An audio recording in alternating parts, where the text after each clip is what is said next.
संवैधानिक दर्जा देने का काम हुआ हो, चाहे 2019 में आर्थिक रूप से कमजोर वर्ग के लिए आरक्षण की शुरुआत की गई हो, 2019 में वित्त आयोग और संविधान की 6ठी अनुसूचित से संबंधित प्रावधानों में संशोधन किया गया हो, 2019 में लोकसभा और विधानसभाओं में अनुसूचित जाति और अनुसूचित जनजाति SC/ST आरक्षण का 10 वर्षों के लिए विस्तार करने का काम किया गया है और 2021 में राज्यों और केंद्र शासित प्रदेशों को अपनी OBC सूची में परिवर्तन करने का अधिकार प्रदान किया जाना हो।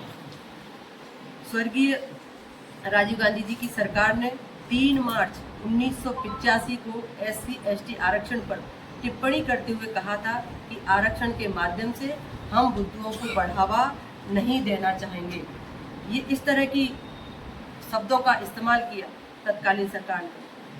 स्वर्गीय राजीव गांधी जी की सरकार ने मंडल आयोग की रिपोर्ट का विरोध भी किया, जो 1990 में लोकसभा में आरक्षण का पुरजोर विरोध किया। उसी तरह लगातार 93 संशोधन तहत अल्पसंख्यक संस्थानों को आरक्षण प्रदान करने की छूट दी गई हो।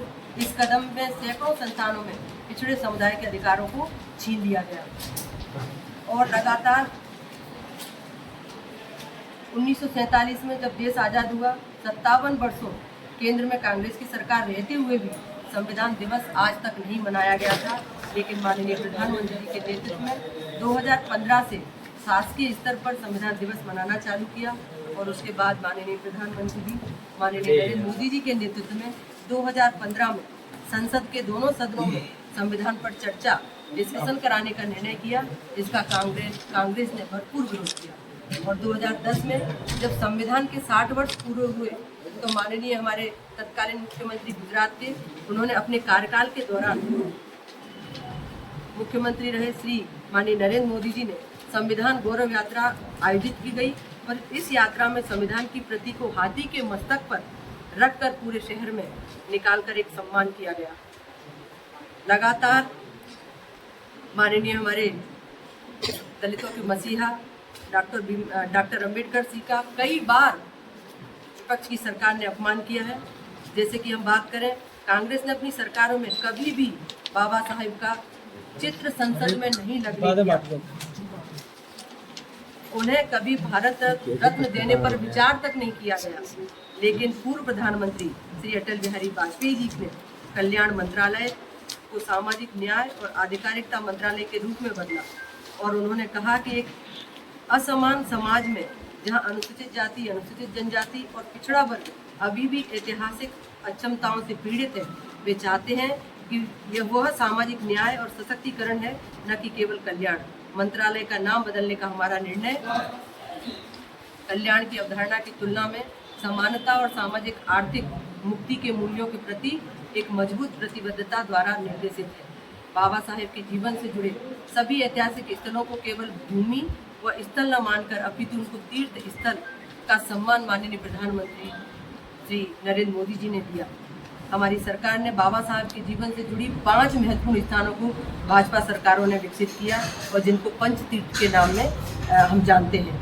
महू में बाबा साहब का अम्बेडकर जी का जन्म हुआ और दूसरा लंदन में शिक्षा भूमि, नागपुर में दीक्षा भूमि, दिल्ली में महापरिनिर्वाण स्थल, मुंबई में चैत्य भूमि शामिल है। पूर्व प्रधानमंत्री जी माननीय श्री अटल बिहारी वाजपेयी एवं पूर्व प्रधानमंत्री श्री लालकृष्ण आडवाणी जी के प्रयास से 1990 में बाबा साहेब और डॉक्टर अंबेडकर जी को भारत रत्न से सम्मानित किया गया। अनुसूचित जाति पर अध्ययन और अनुसंधान, विश्लेषण और नीति निर्माण करने के लिए डॉक्टर अंबेडकर अंतर्राष्ट्रीय केंद्र की स्थापना माननीय प्रधानमंत्री जी मोदी जी के नेतृत्व में 2017 में हुई। बाबा साहब डॉक्टर भीमराव अंबेडकर को स्मरण करते हुए माननीय हमारे प्रधानमंत्री नरेंद्र मोदी जी ने भीम ऐप का शुभारंभ किया और लगातार कांग्रेस ने 57 वर्षों तक देश पर शासन किया, लेकिन नागरिकों को न तो बिजली, पानी, बैंक खाते, शौचालय, आवास जैसी बुनियादी सुविधाएं उपलब्ध नहीं करा पाई। लेकिन हमारी सरकार ने माननीय प्रधानमंत्री जी के नेतृत्व में 2014 से लेकर आज दिनांक तक लगातार बाबा साहेब के सामाजिक और आर्थिक लोकतंत्र के दृष्टिकोण को पूरा करने का प्रयास किया है और सतत नीचे तक जो अंतिम व्यक्ति हमारा छूट रहा हो उनको योजनाओं देने का काम किया है। भारतीय संविधान हमारे लिए राष्ट्रीय ग्रंथ है और हमारे संविधान और आरक्षण को खरोंच भी नहीं आएगी। ये माननीय हमारे प्रधानमंत्री जी ने आह्वान किया है देश की जनता से।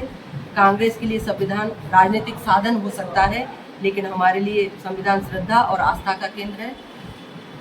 माननीय हमारे देश के यशस्वी प्रधानमंत्री जी नरेंद्र मोदी जी के नेतृत्व में लगातार चाहे SC ST चाहे OBC वर्गों के कल्याण के लिए लगातार हमारी सरकार कटिबद्ध है, संकल्पित है। और जो विपक्ष के नेता प्रतिपक्ष लगातार पहले जब चुनाव में संविधान की प्रतियां बुक लेकर संविधान यात्रा निकाली गई तो एक तरह से उनकी मानसिकता का पता चलता है, और जो हालिया बयान उन्होंने अमेरिका में दिया है तो इससे पता लगता है कि वो किस तरह की मानसिकता रखते हैं SC और ST और OBC समुदाय के लिए। लेकिन हम सब, हमारी सरकार चाहे केंद्र में हो चाहे प्रदेश में हो, लगातार भारतीय जनता पार्टी के हमारे सभी वरिष्ठ जन, केंद्रीय नेतृत्व, प्रदेश नेतृत्व और भारतीय जनता पार्टी का पूरा संगठन, हमारा SC और SC OBC जो ये आरक्षण के विषय में जो धारणाएं फैली हुई है कि भारतीय जनता पार्टी आरक्षण खत्म कर देगी, ये सिर्फ झूठी बात है। स्पष्ट मैं कहना चाहूँगी आप लोगों के माध्यम से, पत्रकार भाइयों के माध्यम से, और जिस तरह माननीय प्रधानमंत्री, जिस तरह हमारे माननीय मुख्यमंत्री प्रदेश में जिस तरह अनुसूचित जाति, अनुसूचित जनजाति के लिए, OBC समुदाय के लिए लगातार उन वर्गों के लिए काम कर रहे हैं, उससे हमारी भारतीय जनता पार्टी की सरकार की स्पष्ट अवधारणा सामने आती है कि किस तरह इन समुदायों के लिए हमारी सरकार, हमारे नेतृत्व लगातार इन वर्गों के लिए काम कर रहे हैं। यही इतनी सारी चीज़ें आप में रखनी थी। ये तो निश्चित तौर पर एक परिवार पूरा टूट जाता है। और लगातार घटनाएं, अभी जब लोकसभा चल रही थी तो 7 दिन में 3 घटनाएं बहुत बड़ी घटी, जिसमें बाहर की एक बस भी थी जिसमें दुर्घटनाएं बाहर के लोगों की भी हुई। और ये बड़ा संवेदनशील विषय है। मैंने इस विषय को लेकर लगातार लोकसभा में बात को रखा और हमारे माननीय मंत्री जी के पास भी रखा, CM साहब के पास भी रखा और सभी को भी देखा। रोड को स्वीकृति भी मिली है। एक क्वेश्चन में आपने सुना भी होगा, माननीय मंत्री जी ने जवाब भी दिया है। 4 लाइन का उन्होंने उसमें कहा है कि 4 लाइन की DPR बनी, 4 लाइन की DPR बने, DPR की स्वीकृति भी किसी कंपनी को मिल गई। अब 4 लाइन की मिली है कि 6 लाइन की, ये मुझे जानकारी नहीं है, लेकिन स्वीकृति DPR की हो चुकी है। और मेरा ये मानना है कि DPR जल्द से जल्द बने, उसके लिए मैं भी प्रयास करूँगी और आप सब भी अपने स्तर से जैसे भी प्रयास कर सकते हैं आप भी करें। और बाकी अगर बात आई है कि संतों की, कल मेरे पास भी बात आई थी कि संत समागम को सभी वर्ग लेकर इस मोड़ के लिए बैठे, अच्छी बात है, तो निश्चित तौर पर बैठे।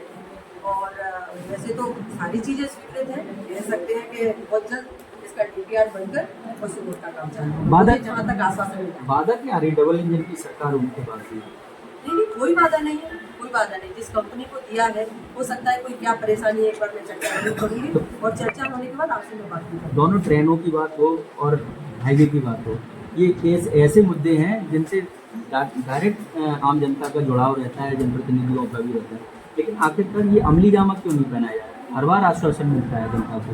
नहीं, देखिए, अब केंद्र का विषय तो केंद्र की तरफ से तो कहीं कोई ऐसी विषय नहीं है। प्रदेश स्तर से कहाँ कोई दिक्कत है, मैं एक बार CM साहब से और चर्चा करूँगी और जैसा भी होगा आपके सामने एक सवाल भी है। PWD के अनुसार कागजों में कंडम घोषित बिल्डिंग में चल रहा है, क्या नई बिल्डिंग नहीं बनना चाहिए? इस स्तर पर आपके स्तर पर प्रयास नहीं होना चाहिए? देखिए, मेडिकल कॉलेज की सौगात भी मिली है, स्वीकृत भी हो चुका है, लेकिन किन्हीं कारणों से बजट में नहीं मिल पाया। प्रदेश की बजट में से छूटा है, लेकिन छूटने के बाद भी कई जिलों की मेडिकल कॉलेजों को PPP बोर्ड में लिया गया, जिसमें पिंड भी है।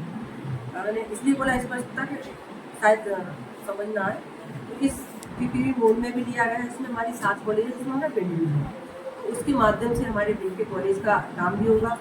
पिंड की कॉलेज की शायद बाउंड्री वॉल के लिए पैसा भी आया है 2 करोड़, वो भी सुरक्षित है। उसका जल्द ही हम बाउंड्री वॉल का काम भी चालू करेंगे। निश्चित तौर पर हमारा मेडिकल कॉलेज बने, कोई दिशा में नहीं होगा। आवश्यकता जिला चिकित्सालय में की है, जिला चिकित्सालय DPR बनते जाए, नई बिल्डिंग बने, नया भवन बने, तो उससे शायद लाभ हॉस्पिटल की बिल्डिंग